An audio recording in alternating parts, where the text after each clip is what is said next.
Norman Powell going down the floor, streaking for the layup. Norman Powell, book it, baby. Congratulations, Norman Powell. Such a big day for you.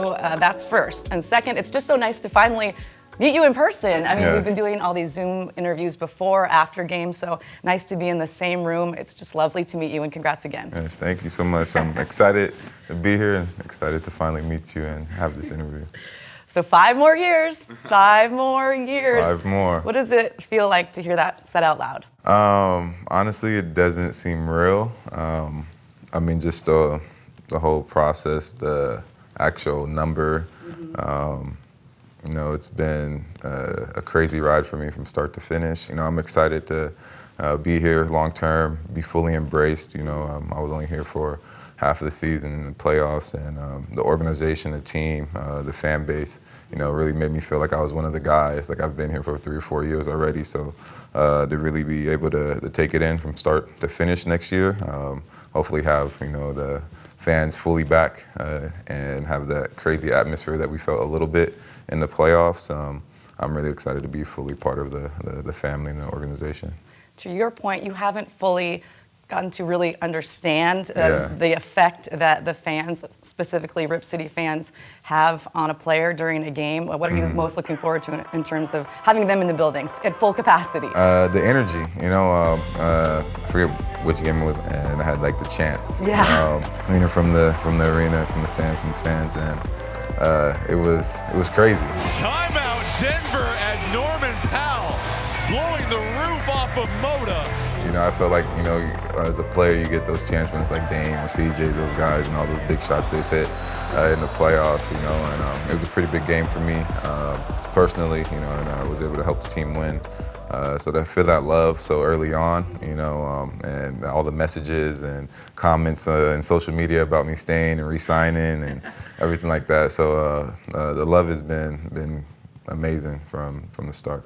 Speaking of that, you didn't exercise your player option, which wasn't totally a surprise, but fans a little nervous. They wanted Norm back. What went into that decision to sign for 5 more years? Well, I didn't exercise my player option because I had an amazing season. The last 2 seasons, actually, I've gotten better. The season before, I posted career highs across the board. This year as well.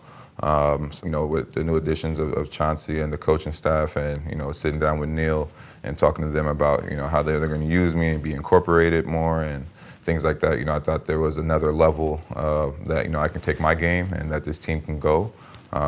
Neil's a big numbers guy, and he kept talking about our starting lineup and the net rating that we have being 4th best offense in the NBA. And he always kept saying in the meetings and the phone calls leading up to our free agency meeting about keeping that core together and switching the things up and finding ways to actually use me and utilize me. I don't think they knew the total package that they were getting and how they would be able to incorporate, because I'm such an easy fit. I'm able to find my way and go out there and get it, but to actually be put in position to have my full skill set used, he was really excited about that.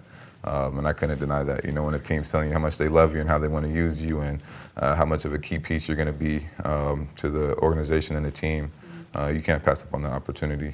So it's something that I've been working for my whole career. To be a starter in this league and prove that I can go out there and start and perform on a nightly basis at a really high level, and to do it alongside one of the best backcourts in the league for such a long time. I'm excited to actually be able to go through training camp, sit down with Dame and CJ, and figure out how we can take this team to another level offensively and, of course, defensively. Well, specifically, Norm, how would you like to be utilized this season? I think, being able to play more in transition, another guy that can handle the ball a little bit, envisioning, having Dame and CJ off the ball a little bit, having those guys more as options, being able to come off and make defensive shift because of my ability to be able to attack the basket and their shooting ability. They don't allow much help because teams don't want to give up corner threes or get those guys going. So being able to be another dynamic ball handler to not only create for myself but others by driving and having defenses that have to collapse the paint off of my penetration and setting those guys up for easy outside shots. I know over the past few seasons it's always been Dame CJ and having to do the majority of the playmaking and ball handling, and I think I can add another element to that in many different ways. Not only initiating, but ending plays and things like that, and not only being a playmaker getting to the basket, but also being able to knock down the outside shot as well for them, because they allow so much attention, especially Dame. He's double teamed almost every single game for the full course of the game. So to take the pressure off him, not always having to be the guy to have to create and do things by himself when he's on the floor. So I think that's just another thing. We can really start to develop this three-headed monster that can really take this team to the next level. Have you talked to Dame and CJ much throughout this process for you? Yeah, Dame's reached out to me a couple of times, asking me how I'm doing, where I'm leaning towards. He also texted me that he wanted me to come back. CJ as well. He reached out the day before free agency. My trainer AJ is really close with CJ as well, so they've been in close contact, talking and communicating different things, about this summer and then the upcoming season. So I'm really excited. Talked to Neil during the trade, and he told me that Dame and CJ really wanted me. I got the text from Dame trade deadline saying that they wanted me, same as CJ when I got here. I talked to him. So the be loved and wanted by the two main guys of the franchise, wanting them to be a part of this family and be a part of this group. Believing in my skill set and my abilities. Means a lot. I texted Dame that the fact that he wants me to come back. Means a lot to me, and it goes a long way, So as a player, you want to be embraced, and when you got the franchise guy, a Hall of Fame guy, one of the best to do it, saying that he wants you on his team, you take that in deep consideration. It is safe to say bringing you back was goal number one for the Blazers in this offseason. How does that feel? It felt great. Neil made it apparent. He was like, exit meeting, you're our number one priority.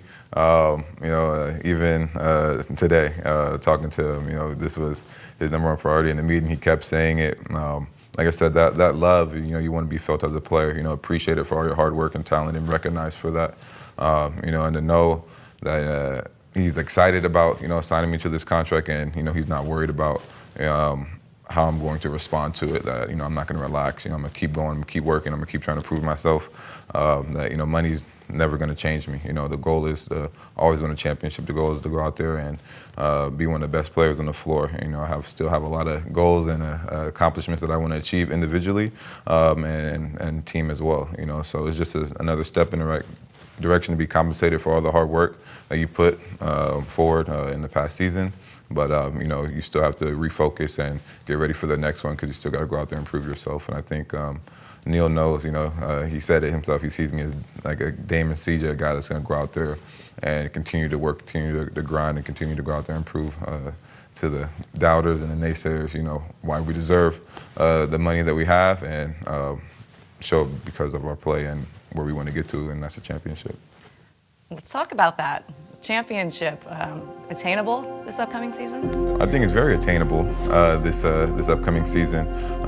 You saw, through the numbers. I'm not much of a numbers guy. Me neither. But there were some positives that came out of this team. And I think, like I said before, that me coming in, and trying to figure everything out, Nurk coming back, CJ coming back, and just trying to make it all mesh. I thought we did a great job in doing that. But I also feel like we let some things slack and slide in the playoffs, and I think everybody felt that with an early exit, especially being favored to win and not being able to fully go out there and put a full series together to take us to the next round and see what we could do with it.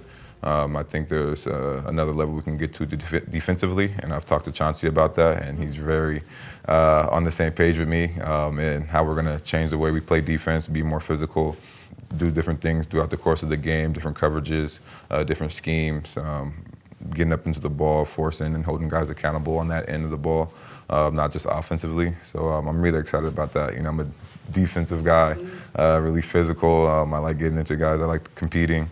So that's a big part of basketball that I think we can definitely, take a huge leap. And I think Chauncey and Neil knows that, and that's going to be a focal point. So if we're able to do that while being able to boost our offensive net rating, as Neil likes to say, I think we'll be in great shape.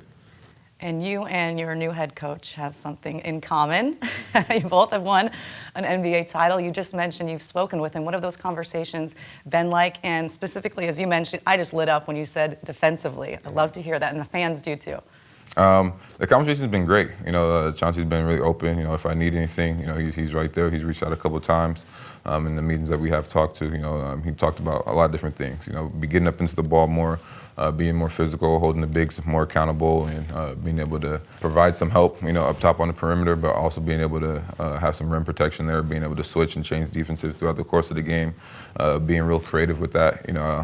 He always talks about that because in Toronto we were really good with that, being able to change different things, give different looks. I mean, we ran coverages that nobody really ran in the NBA, except when you're in high school or AAU, boxing ones, triangle and twos, and things like that. So to know that he has that mindset, and he knows exactly what it takes to win a championship, especially, those Pistons were a hell of a defensive team, really physical, didn't give anything easy.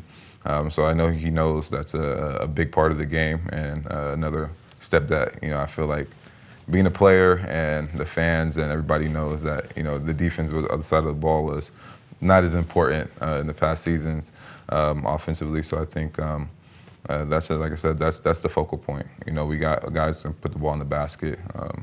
That speaks for itself, but how are we going to be? What's our demeanor as a team defensively? That's going to really steer the ship in where we want to go. In your talks with him, did you get a sense of just how excited he is to start Yeah, this? yeah, he talked about it, why he got back into coaching. He was kind of tired of going home and he was in the media and things like that. But, you go home, you want to be able to, as a player, as a competitor, you want to be like, damn, we lost today. Like, what can I do to get better? Or hell yeah, we won, And so how do I keep that momentum going? And he said that he missed that. So he was really excited about that. Another thing that he's excited about, not only just being a coach, but also like helping guys like me, not only on the court but off the court. Different avenues of how you can, take your platform and extend it further than just basketball. And that's something big for me, and I know it is for Dame and a lot of guys on the team, being able to give back to your communities where you play at and back home. And he's a big advocate for that, and that's who I am as a person as well. That's what my brand's about, motivating the next generation to go out there and be successful in any field that you want. So trying to help kids understand the grind, to be able to sit here or wherever you're at as your own person, as a head of a CEO company or whatever it is. So, that's somewhere that we connect as well. Speaking of the grind, I want to make sure I get this right. On social media, when it was announced you were coming back, big mood, let's get it, Rip City. This is the definition of understanding the grind. What was behind that? It's just the milestone. For me personally, I never played the game of basketball for money. It was all for the love of the game. And early on, where understanding the grind came from is quick. It was just a motto that me and my friends came up with when we were in high school, going through the obstacles and challenges that we had to face. And one of my boys was like, a lot of people don't understand the grind and what it takes to be successful and it takes to get where you want to be. And it was just a testament to, reaching this milestone with all the obstacles and trials that I had to go to get here. The ups and downs, the moments of not feeling like you want to play the game anymore because of everything you're going through personally. And I stuck through it. I kept working. I kept finding a way. When everybody doubted me, when everybody said it wasn't possible for me to be here. As soon as I picked up a basketball from an early age, nobody thought I would be able to be here besides like my family. And to have this milestone to be able to take care of not only myself but my family and future kids and things to come is a blessing. And it's my motto is it speaks for itself. This is what it is. To really stick through everything that I've gone through and reach this and to continue to keep going. That's the definition of understanding the grind. I'm not going to stop until I reach my goals, no matter what anybody says I can and can't do. We can't wait to watch you do that for 5 more years. Welcome back to Rip City. Thank you.